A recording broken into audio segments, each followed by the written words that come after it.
a história do Brasil foi impactada drasticamente com a chegada de artistas inovadores.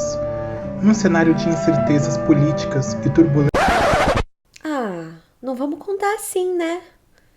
Deixa que eu assumo daqui. Obrigada, narrador. Obrigada, narrador. Ufa! Então, vamos lá? No começo do século XX, surgiu no Brasil e principalmente na cidade de São Paulo um sentimento de renovação, marcado pelo desenvolvimento social e econômico, trazido pela industrialização, o fortalecimento do sistema capitalista pós-Primeira Guerra Mundial e o avanço de ideias socialistas entre a classe operária. Enfim, o Brasil no século XX estava rodeado de intelectuais e artistas querendo quebrar os paradigmas das artes pomposas e classudas do século passado. Sobre essa questão mais ampla do termo modernismo, né? O que é ser moderno? Que os movimentos intelectuais, eles são uma modalidade dos movimentos sociais, né? Então, essa relação que tem os movimentos sociais, o contexto histórico, o contexto político, né? Para que os movimentos intelectuais surjam, né? E consigam ter voz e ter espaço, né? Para que aconteçam essas rupturas e, de certa forma, algumas continuidades também. Belíssimo! Mas então, o modernismo começa quando mesmo? A gente tem que começar dizendo o que a gente entende por modernismo, né? Porque se a gente pensa no Ocidente e num conceito assim mais amplo de modernismo, a história do modernismo começa a rigor no século XIX, mas isso na Europa, né? Quer dizer, Paris, Londres, aqueles centros industrializados, né? Quer dizer, ali começa uma história, vamos dizer, de uma arte moderna, de uma poesia moderna. E aí a gente tem no começo do século XX, como vocês sabem, uma proliferação de movimentos de vanguarda, não só na Europa, mas também nas Américas, né? Argentina, Brasil, México, Cuba, Peru, não é? E tem, por fim, uma ideia do que seria o modernismo brasileiro, né? Quer dizer, quando eu penso em modernismo brasileiro, eu, de fato, penso em alguma coisa que, se não começa, pelo menos tem seu grande ponto, vamos dizer assim, seu marco inaugural em São Paulo, no começo dos anos 20. Obrigada, galera! Então, foi nesse clima que nasceu a Semana de Arte Moderna, o evento cultural sediado no Teatro Municipal de São Paulo, que ocorreu entre os dias 13 e 18 de fevereiro de 1922, com o propósito de revolucionar o universo artístico e literário da capital paulista. E também a independência do Brasil, que já na época comemorava o seu centenário, também acendeu a faísca de euforia entre os intelectuais jovens, sedentos para quebrar esses cânones e entender o que é ser brasileiro.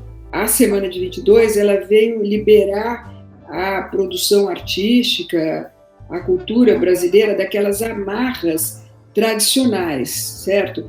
Ela que estava ligada àqueles padrões europeus, para então dar início à construção de uma arte nacional. E assim a Semana de Arte Moderna se projetou como um acontecimento que encorajou tendências, pregando o resgate de uma cultura nativa e autêntica.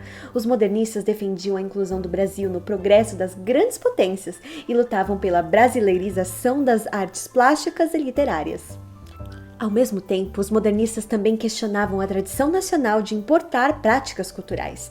Entre eles, havia um dever de romper com as normas e construir uma arte que representasse um país multicultural, que não conseguia expressar a sua diversidade na época.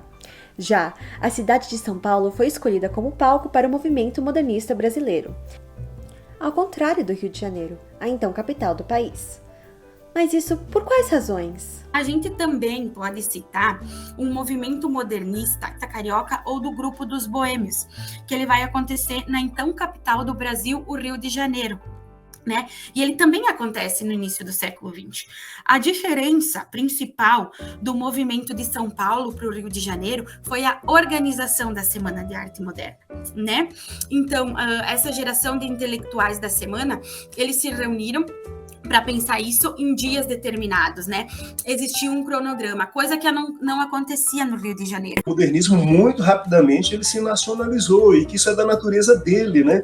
O modernismo, assim, muito dificilmente ficaria fechado e cristalizado num lugar só, ainda que esse lugar seja São Paulo ou Rio de Janeiro, né? Assim, uma atuação nacional do modernismo Então também essa história, como eu disse no começo, né, de que o modernismo é uma bola paulista da qual os paulistas são os donos, eu também acho que a gente poderia relativizar muitas vezes.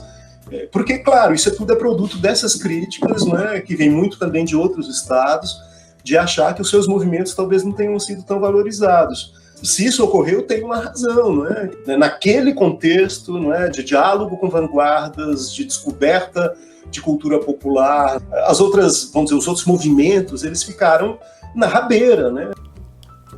Ah, entendi. Então, apesar dos outros estados desenvolverem sua própria versão de modernismo, São Paulo teve um destaque maior, não só pela organização bem apontado pela professora Mônica, mas pelo contexto histórico do estado. Para se ter uma ideia, em 1907, São Paulo recebeu um contingente de cerca de 1 milhão de imigrantes. Já o censo de 1920 indicou que 60% dos 579 mil habitantes paulistanos constituíam-se de estrangeiros, espelhando a diversidade étnica da cidade. Como, por exemplo, inventaram o tipo dialeto macarrônico, baseado na mistura do linguajar italiano e paulista falado pelos imigrantes. Nesse contexto rico e eclético, a atmosfera cosmopolita encorpava-se graças a essas crescentes levas de imigrantes aportando diariamente em São Paulo, além de também ter aderido palavras tipicamente indígenas e afrodescendentes. São Paulo tinha de tudo. Acho que, sobretudo, através justamente desses elementos que eram emprestados, né, e ressignificados das culturas locais, né? Das culturas visuais locais, autóctones. Então, quer dizer, nesse sentido, tanto o elemento, né, o elemento cultural afrodescendente quanto o elemento cultural indígena são duas raízes que aparecem, né, como tema, como conteúdo, né, como forma no trabalho dos artistas modernistas, né, sem que necessariamente se fizesse uma devida valorização aos muitos artistas, pelo menos afrodescendentes, que nós sabíamos que existiam. Tem gente que vai falar simplesmente isso. Para que comemorar esse evento elitista, branco, burguês, paulistano, né? Todas as questões que marcam hoje em dia uma certa hegemonia que um pensamento político brasileiro recusa. E vai ter uma outra galera que vai falar, não. Se não fosse esses caras, talvez uma perspectiva de uma arte indígena, uma arte negra no Brasil não existisse, do jeito que existe hoje. Enfim, uma verdadeira pauliceia desvairada, como dizia o poeta Mário de Andrade. E a economia paulistana, que limitava-se quase exclusivamente ao comércio e aos serviços, estava se tornando uma das principais forças que impulsionavam a economia brasileira e as relações políticas. O poeta Mário de Andrade disse... Ei, narrador... Tá aí ainda? Oi? Empresta a voz rapidinho, por favor. Claro! São Paulo estava espiritualmente muito mais moderna, porém fruto necessário da economia do café e das indústrias. São Paulo estava, ao mesmo tempo, pela sua atualidade comercial e sua industrialização, em contato mais espiritual e mais técnico com a atualidade do mundo. Eles pensavam essa questão da nacionalidade também indo além do europeu branco, pensando os bairros, as avenidas principais. Então, essa questão que lá estava sendo feita de largas avenidas, para mostrar essa questão da industrialização, essa questão do moderno, né? Mas, enquanto isso, a pobreza, os negros, eles eram afastados para os subúrbios. Então, colocar essas pessoas em cena, né? Essa questão um pouco assim, desse grito de, tá, eu tô aqui. E essa missão reuniu o famoso Grupo dos Cinco: Anita Mafalte, Mário de Andrade, Oswald de Andrade, Tarsila do Amaral e Menotti Del Picchia. Conta mais, Márcia. Estavam, é claro, cansados daquele jeito de fazer arte esclerosado, antigo, o academicismo nas artes plásticas, a maneira muito... esquematizada na literatura, usando ainda, com algumas exceções, usando ainda o português falado em Portugal. Então, havia aquele descontentamento com a estética vigente Márcia conta também que nesses ambientes onde as novidades artísticas eram expostas, os precursores do modernismo no país, Mário de Andrade e Oswald de Andrade, além de outros nomes como Menotti Del Picchia, Guilherme de Almeida, Ronald de Carvalho e Graça Aranha, elaboravam novas estratégias para o campo cultural. E o primeiro passo foi reunir novos artistas e apresentar suas ideias à elite intelectual paulistana. Entre eles, o pintor carioca Emiliano de Cavalcanti. Foi ali apresentado recebeu ali a visita do Graça Aranha, que acabou trazendo o Oswald de Andrade, o Menotti Del Picchia, o Mário de Andrade e o Guilherme de Almeida. Bom, essa turma toda assim se conheceu, né? O de Cavalcanti foi então levando esse grupo para os almoços de domingo na casa do mecenas Paulo Prado, que era um grande cafeicultor, um empresário da alta burguesia de São Paulo, mas muito aberto às novas propostas estéticas. O de Cavalcanti e os outros expuseram essa ideia, e a dona Marinete Prado, que era a companheira do Paulo Prado, ela falou: nossa, então por que vocês não fazem algo assim mais ousado? Bom, obviamente o Paulo Prado adorou a ideia, abraçou o projeto, e ali a coisa que seria assim bem modesta se tornou bastante ambiciosa. E agora o cenário para o estabelecimento do modernismo do Brasil estava formado. Mas vamos dar atenção a um ponto importante.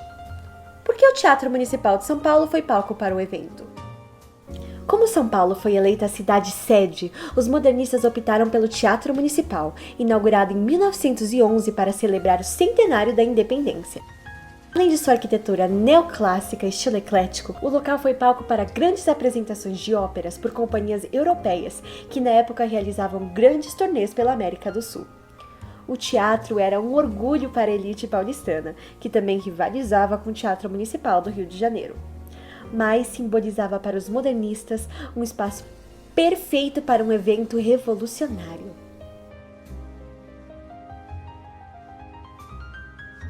Nossa, que excitante!